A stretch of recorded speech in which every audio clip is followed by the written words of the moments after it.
from beginning to end. Passionate. I told our players before the game, a lot of pride in Maryland basketball. A lot of pride.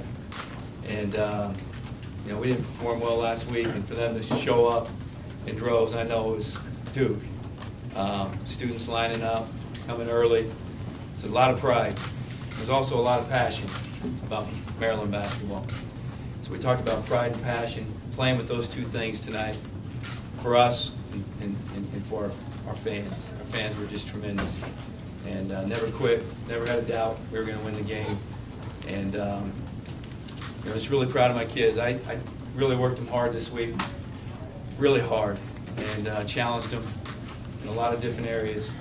And you know, I told them before the game we don't have to be extraordinary. We just have to play to our level. And we weren't extraordinary all the time, but we play to our level, and we continue to compete. And just, you know, for our young guys, our young team, it's one thing to play Duke close. It's another thing to beat them. And we figured out how to beat them by 2, so it's a great win for us. Patrick, along those lines, Mark, do you feel like this is in some ways a breakthrough win for this group? We'll see.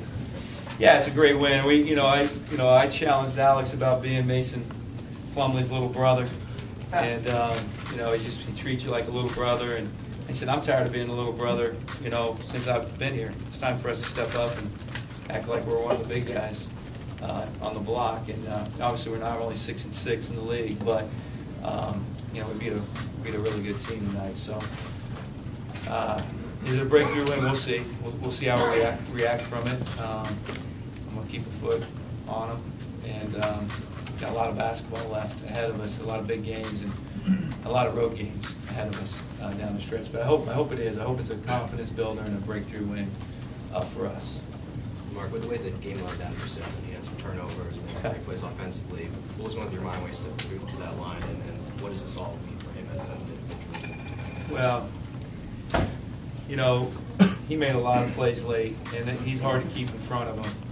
And we were running a play for Alex, but our action distracted the defense and allowed him to get all the way in deep.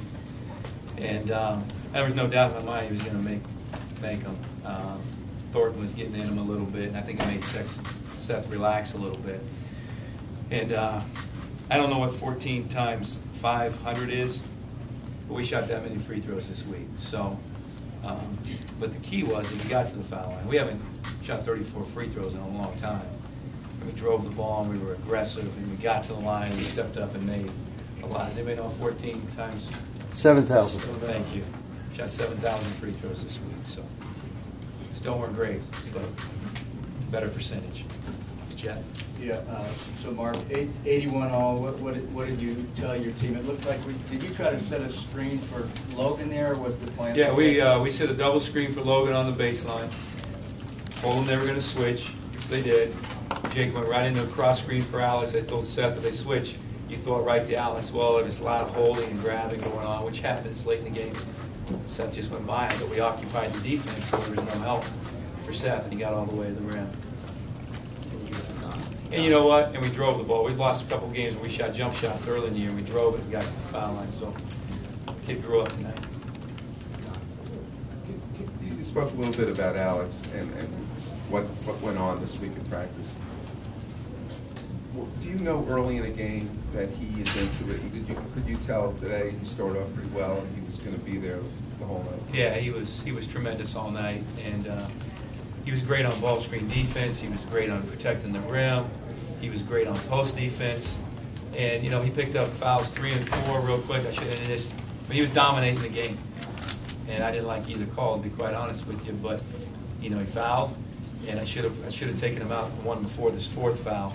But no, he was great, and I've been on Alex pretty hard. I'm going to stay on him because for us to have a chance to, you know, make a run down the stretch here, we need Alex to play at that level.